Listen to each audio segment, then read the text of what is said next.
Hey guys, it's Amira, and today we are going to be doing a little spooky true crime podcast about some of the top real life horror stories. And this is only part one, so if you want to check out more, stay tuned. So, yeah.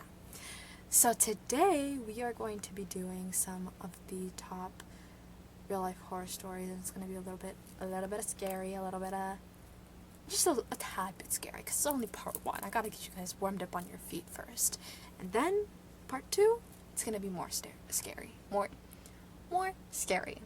So I guess we'll just start off with our first story of today. Also, can we talk about this beautiful, spooky, scary lighting? A little bit of spooky stories to tell in the dark. I've actually never seen that movie, but now I think I should. Is it a movie or a show? Hold on. Spooky stories. It's a show. I mean a movie. It's a movie. There we go. It is a movie. Let's see. So it looks. Oh wait, I've seen this before.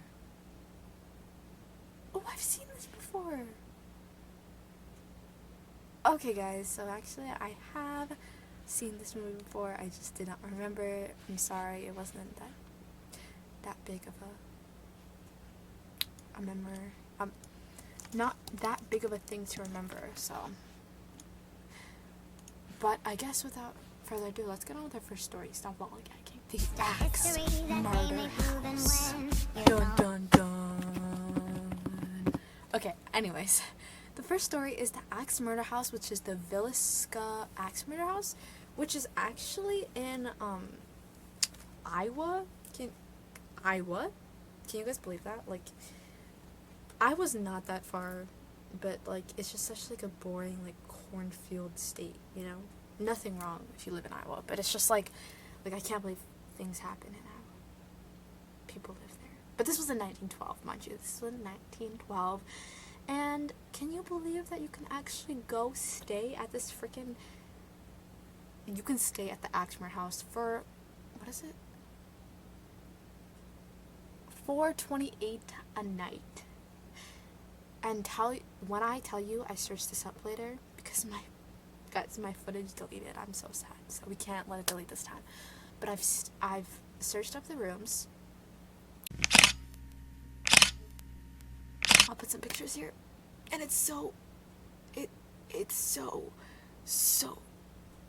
no, like I wouldn't willingly stay in this place. Like that's just not gonna work for me. I don't know about you guys, but it's just like I don't know who would willingly stay here. But let's just look at a little bit of history. Okay, hold on.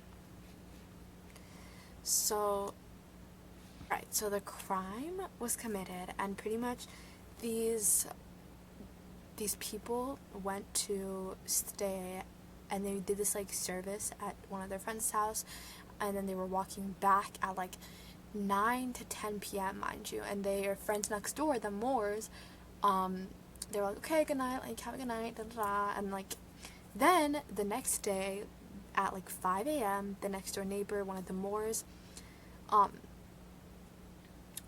stepped outside to hang her laundry, and she looked outside at like 7 and was like, whoa, oh, okay guys, sorry, the Moores are the people who got killed, and the other next door neighbors, the Moores next door neighbor, there we go, that's why I was getting it mixed up. So the Moores next door neighbor came outside and was like, hey, let me hang my laundry. She looked outside at 7 a.m. to see that the Moores were not there. They just were like, mind you, if I looked outside at 7 a.m. and I saw my neighbors were doing chores, I wouldn't think much of it, but that's just how it works. They were probably close. And so when she knocked on the door, she opened the door and it was locked from the inside. So she was like, what the heck? And then she placed a call to one of their brothers, and then that's when they found out that they were dead. And sometime between the time they came home and 5 a.m. they were killed, but they don't actually know what happened exactly. Like there's rumors The case never got solved, but they were all brutally murdered with an axe to the skull. And you're telling me people can go visit the house? That, personally, is just crazy. Like, imagine you're just like, oh, yep, today I want to go vacation and stay at the house where 8 people were murdered. People, right? So, this happened in 1912, and a couple decades later, in the 90s, this family rented it out and was like, hey, let's make this into a hotel, a little tourist attraction, and became one of the national historic places where you can go and go visit the axe murderers. Whoopee! Oh my god, that's so fun.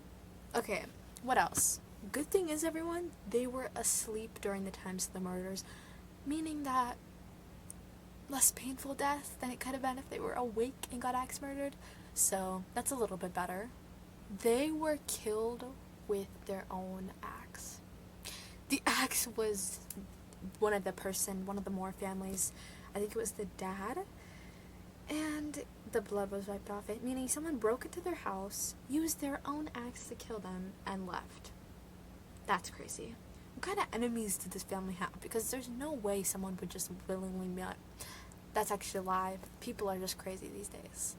Or those days, if I'm getting it right. They were covered with bedclothes. Is that bedcloths or bedclothes? Bedcloths, I'm guessing? Or maybe like nightgowns. They were covered with clothes. So the person was like, let me just cover this up. Like, I didn't do anything. Let me leave. I mean, they did get away with it, apparently, because the case was never solved. So that kind of sucks. I think we should reopen this case.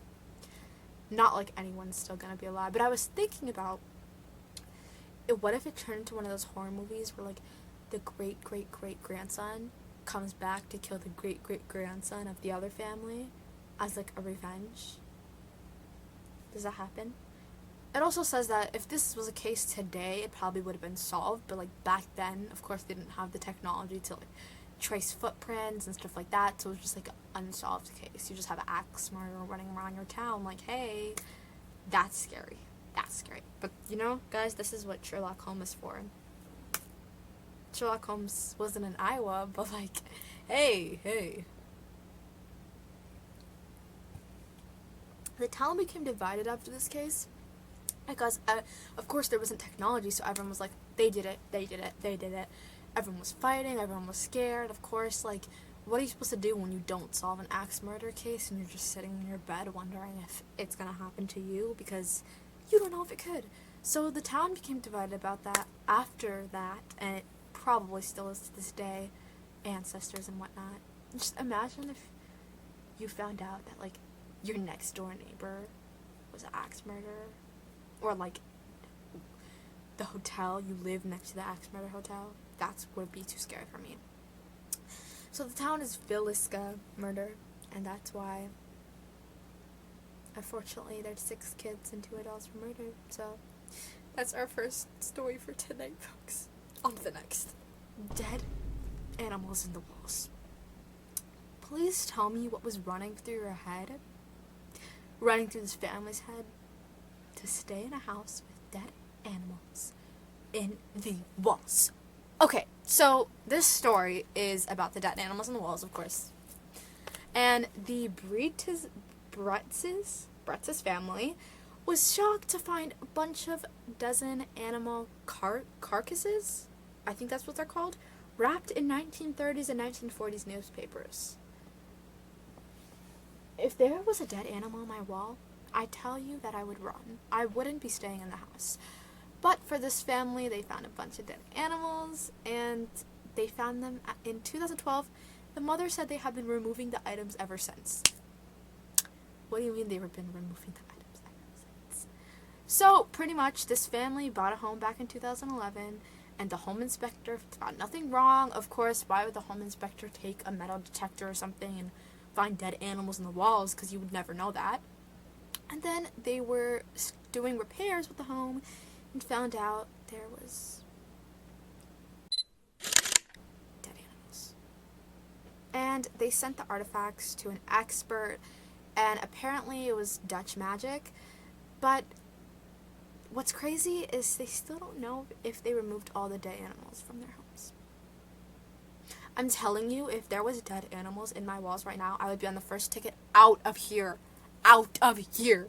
This family chose to live there. Like, I understand it's like your dream home. Like, if I found my dream home, I would have to think on it.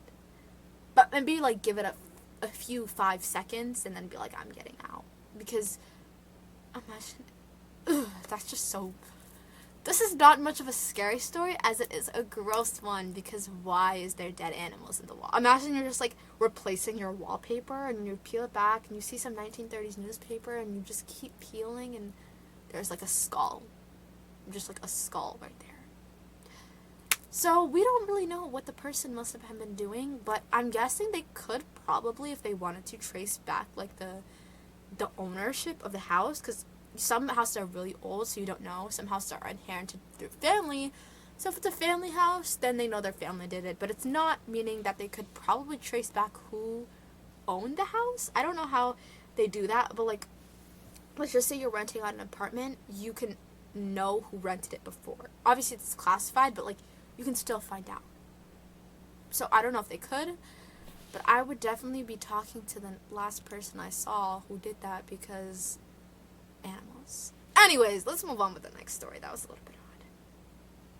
The Utah murder-suicide. This one's a little bit scary, because if that was me, that's just terrifying.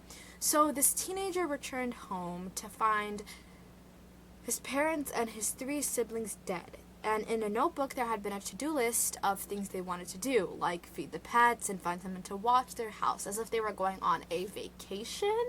And it attempted to be like a murder-suicide story, but there was no suicide note and no prior like explanation of why their parents were just dead.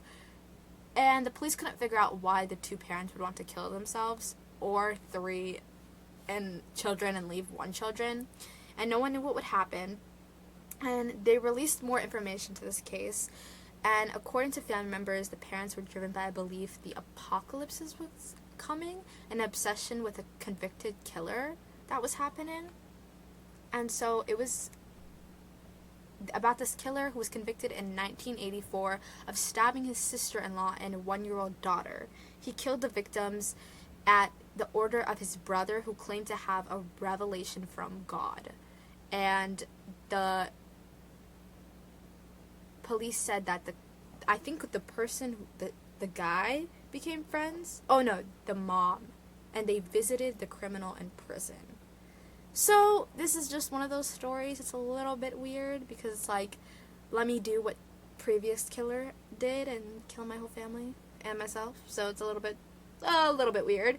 But, you know, that happens. It's murder-suicide, but I think it's more of a suicide. Because, like, they didn't say a suicide note, but, like, it's obvious that they were the ones to kill themselves. I think. I don't know. Sometimes it's not obvious, and the police just label it as a suicide. And sometimes it is obvious, and it's still a suicide. So, we never know. But, yeah, that's the Utah murder-suicide. A little bit of a scary one, isn't it? These ones are just the baby ones, guys. Don't worry. These are the baby ones for the next part, which are the big ones. So you just gotta stay tuned. Can we talk about how eerie the room looks right now? It's pretty spooky.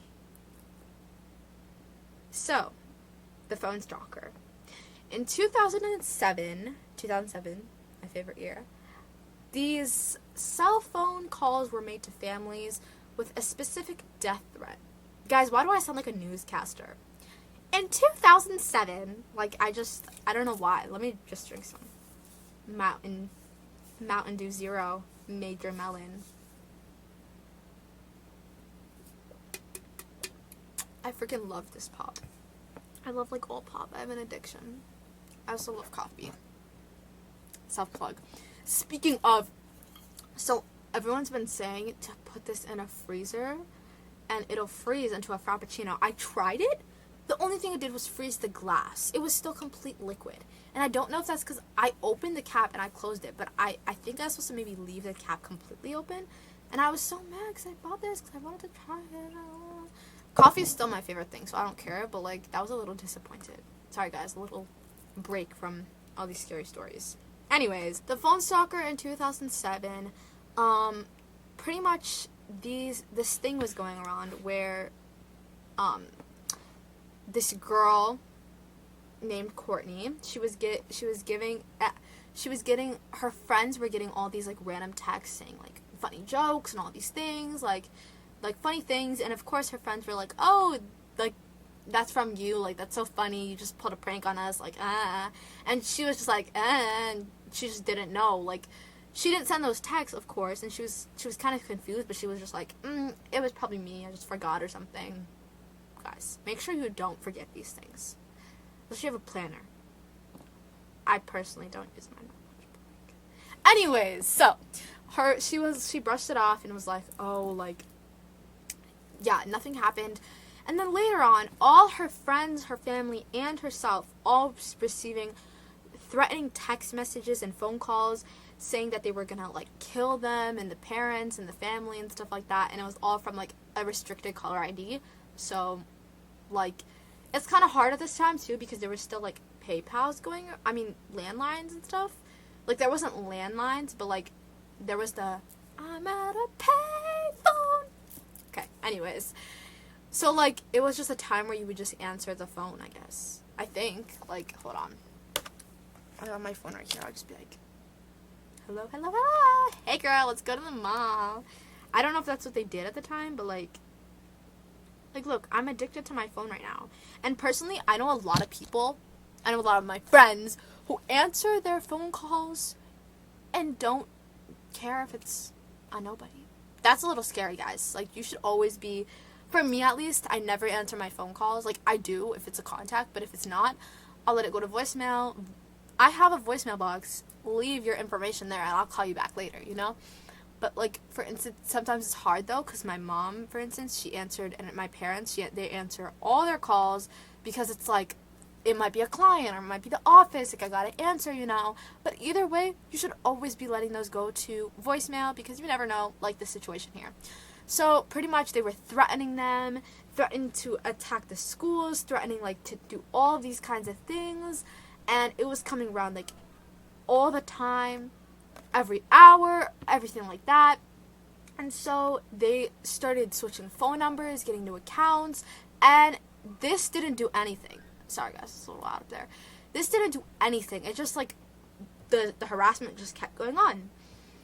And so the police went in, it became a case and all of this stuff, but in the end they were listening to everything they said because one of them was like they were eating strawberries and the restricted said, I prefer lemons. What do you mean you prefer lemons? How did they even get your information? Like, they were hacking securities cameras, all this. Like, this must have been a really sophisticated hacker to go this far. I don't know what this family did to make this person this angry, but it must have been really bad or something. Like, why would someone just randomly decide, let me stalk this family? I mean, it happens, but like, you know. So then it became a whole case, and then it like the person made comments and and then unknown people started banging on their windows. If that was me, I would move out of the country. Leave my phone in the country. Get a payphone, not a payphone, a flip phone. There we go, and not worry about anything because just all these cases, I don't know, a little spooky. So pretty much after a while, the person just stopped calling. You know what this case is giving? It's giving Ghostface. What's your favorite scary movie?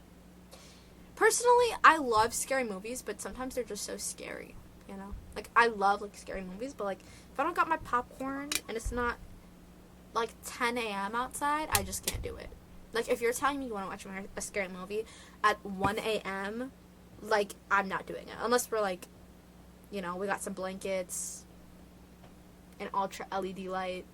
It's just not happening. Anyways, so the person just stopped calling and that's it. And they just went on with their lives and there was no suspects, no person of interest, and the calls stopped as soon as the FBI got involved. So the FBI, I guess, scared them enough to stop.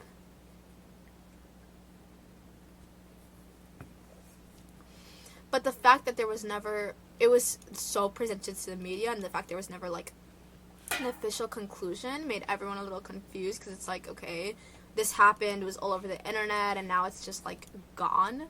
Like, you know, that's that's a little weird. Like, you know, all this happened and it's just, bam, that's it. So, yeah, I guess that's it for the phone stock today, guys.